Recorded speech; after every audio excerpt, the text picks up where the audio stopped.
go ahead and chop up some vegetables. As you can see here, we have a zucchini, and I like to mix a little medley and yellow squash and some garlic, and that's it. And we'll go ahead and saute up some vegetables. Dinner, we're gonna have right here roasted. It's gonna be barbecue jowl meat, which is marinating right now. It'll be another video link probably right here. And I'm gonna go ahead and chop up the vegetables, and then we'll go ahead and wok cook, stir fry them. And a lot of people say kids don't like the vegetables. My kids love vegetables, so I feel that it's not the kids. I just think like parents suck at cooking vegetables and they blame it on the kids. And so we're gonna go ahead and do some vegetables and stir fry them. So we're gonna go ahead and we're gonna be cooking yellow squash with some zucchini as a stir fry medley, and we're gonna start with some garlic. Now again, my working theory is always prep work is prep work. Let's get through it as quickly as possible. And so we're gonna go ahead and crush that. We have a lot of garlic, so we're gonna go ahead and crush that garlic. And how much garlic? Well, no such thing as too much garlic. And so we're gonna go ahead and 4 cloves. These are pretty big cloves. That's pretty good. So we'll go ahead and use 4 cloves today. Let me peel the most of the onion paper or the garlic paper off. And like I said, we're going to try to get through the prep work as quickly as possible. One thing I will commend for Rachel Ray that I have followed since is the fact that I have a small trash can right here so that I can throw away stuff fairly quickly instead of just reaching for the trash can. So we're going to go ahead and go through garlic prep. Again, one of the benefits of a Chinese knife is gentle tap. So remove, we'll break the garlic paper, or garlic skin, I guess, off. And we're going to go ahead and peel just like that. Right. So the smaller knives, Western knives, really, lost my garlic. Western knives are really hard to do that with, but much easier with a Chinese knife. But we're going to go ahead and smash up the so, right. And we're going to go ahead and small dice these. It's really hard garlic, which is good. So I generally don't have nails, so it takes me a while to go through garlic, but that's all right. I do it all on camera.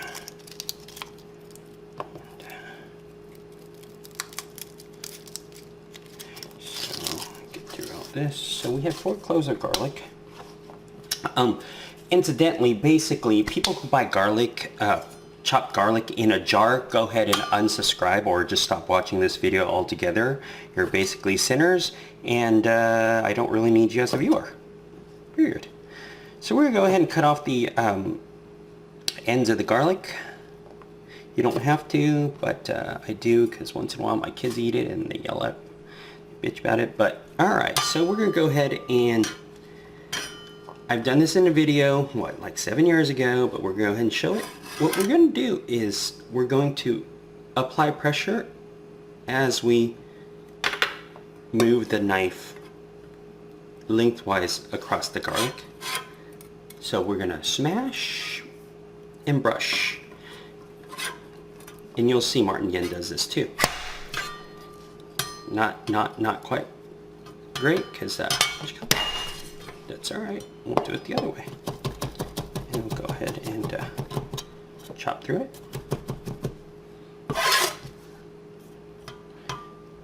And try it the other way then. Much better.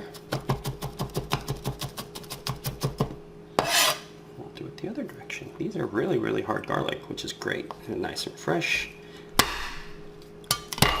Second time's a charm, maybe. We're going to go ahead and prep through garlic. Like I said, prep work is about getting through prep work as quickly as possible. And most people just don't get through prep work quickly.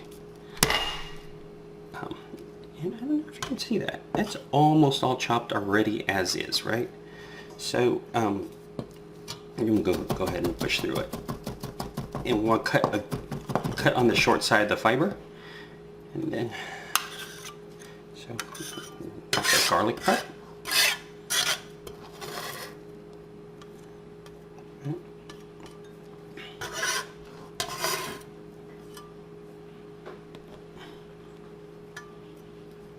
So that's our garlic prep. We'll set that aside, wash my hands real quick, rinse off the knife real quick. And then we'll move on to the zucchini and yellow squash. So where my cutting board is, you can't really tell. Let me see if you can kind of scoot over and take a look. There's my sink on the side there. Let me see if I can do it this way. And so I have a colander right in the sink, so it makes for easy cutting. So I can, especially the fact that the bowl is much lower that way, right? Much lower than my cutting board, so I can actually just push food off of my cutting board into a colander. So we're gonna go ahead and we have today we have 2 yellow squashes and a zucchini. So we'll go ahead and de-end the squash and the zucchini. Yeah, I could do all zucchini or all yellow squash. I like to do medleys because they're kind of kissing cousins, maybe, I don't know. But it looks good to have a little bit of color. And again, we're gonna go ahead and quickly round cut through it. Start on the small end, we're rotating, we're cutting, we're cutting, we're cutting, we're cutting.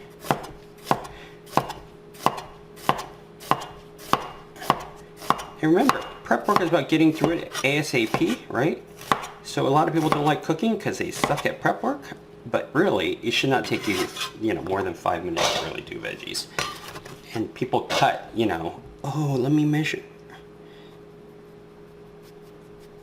And then they wonder why they hate cooking, right? So, again, we've talked about this before. Why do we round cut? Because number one, 3D food tastes better than 2D food. And number two, you get a much better chance of cooking evenly because you have, instead of having a flat surface with this side sticking on the pan and then maybe possibly never flipping, it's really hard for when you have it 3D, you get a much better chance of cooking on all sides. And the other thing that is not mentioned is the fact that when you round cut, the edges tend to break off a little bit, the edges, and that's how you get really good fond in your pan. And if you ask most chefs, they're fond of fond. So the little bits that break off. Fond is the little bits that break off that stick to the bottom of the pan, right? So we're gonna go ahead and just power through what you call it. And the round cut is basically your generic vegetable cut, and so it's a cut that you should be familiar with, and you should be able to plow through vegetables at great quantities. And so we're going to go ahead and cut through the zucchini. And so we've done prep work, and that is the zucchini and yellow squash. So I'll see you at the stove. Sorry about the overhead vent. It's just on, so it's loud. So we're gonna go ahead and stir fry our vegetable medley. We have the vegetables. I'm gonna be using for my oil of choice, duck fat, because it's delicious. And here's our garlic, and so we'll go ahead and fire up the wok. So you'll see Asians do this all the time. Basically, waiting for the wok to heat up. And if you didn't know already, round wok, round spatula, right? So a lot of people stir fry, and one of the biggest problems is, number one, they have an electric range. And if you do, again, go ahead and unsubscribe or just stop watching my videos altogether because you're shameful. But what we want to do is have the wok heated up. A lot of Chinese overheat their woks, and there's really no need to. But what they're trying to do is trying to extract the volatile organic compounds that make the garlic really garlicky into the oil. But you can do that without, you know, basically setting the fire alarms off in your kitchen by, as you'll see, let me go ahead and we have garlic in.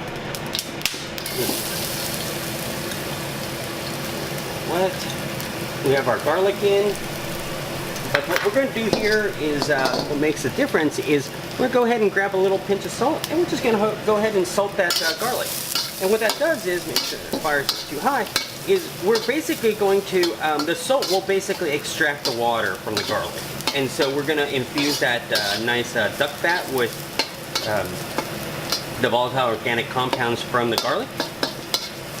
And so our oil will be fragrant when we go ahead and stir fry. Now, if you stir fry and stuff sticks to the bottom of your pan, one of two reasons. Number one is because you're using some sort of vegetable oil instead of animal fat, and number two is because your heat is not high enough. So advantages of a wok. Let's go ahead and wok in my food through. So like I said, the initial salting of the garlic is not to make the garlic salty, it's to extract water. So I could have used, I'm going to put a little bit more. We're going to go ahead and put a little bit more oil in there, nice and lube.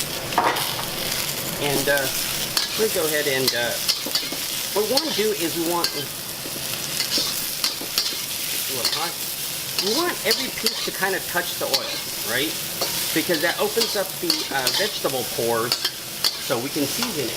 And our season of choice is, again, the same fish sauce. And for something like this, I usually go for 5 splashes. So 5 splashes of fish sauce. It gives the vegetables umami, basically. Go ahead and move these guys around, up the heat a little bit. And for wok, basically the center part of the wok is where the cooking happens, so we want to move food around it. And the outer ring is just heating, is not really cooking. And so we want to move to make sure all the food touches it. And we're going to go ahead and, here we're going to go ahead and turn the heat up. Put a little water, close that, shake that bad boy like it's popcorn. You'll see it start steaming up, and we'll go ahead and let it cook. Like I said, a little easier to hear me without the wok and the vent going. Like I said, what we want to do is basically put in our oil, put in our aromatics, in this case the garlic, salt our garlic to extract the water so the aromatics get into the oil. We want to put in our vegetables, stir the vegetables so that every part is touching the oil so the pores open up. We want to go ahead and season either with salt, or in this case I'm using fish sauce, and then we'll go ahead and move it around and then put some water in to go ahead and steam it so it cooks all the way through. I'll stir it real quick, so we don't have just one side sitting on the bottom. We'll go ahead and let it finish steaming out. While that's happening, I'm going to go ahead and grab a big plate.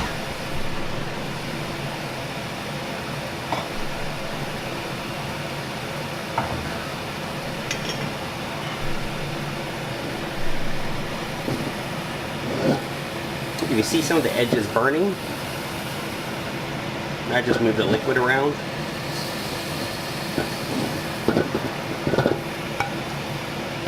We're pretty much there. So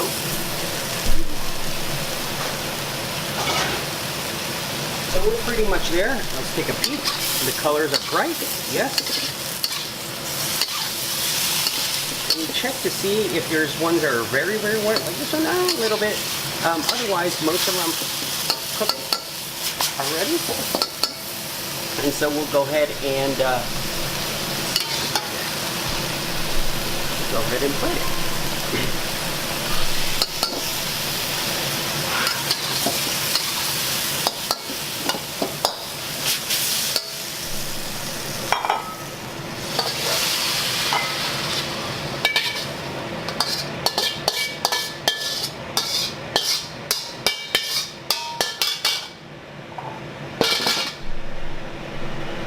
That is stir-fried zucchini and yellow squash medley.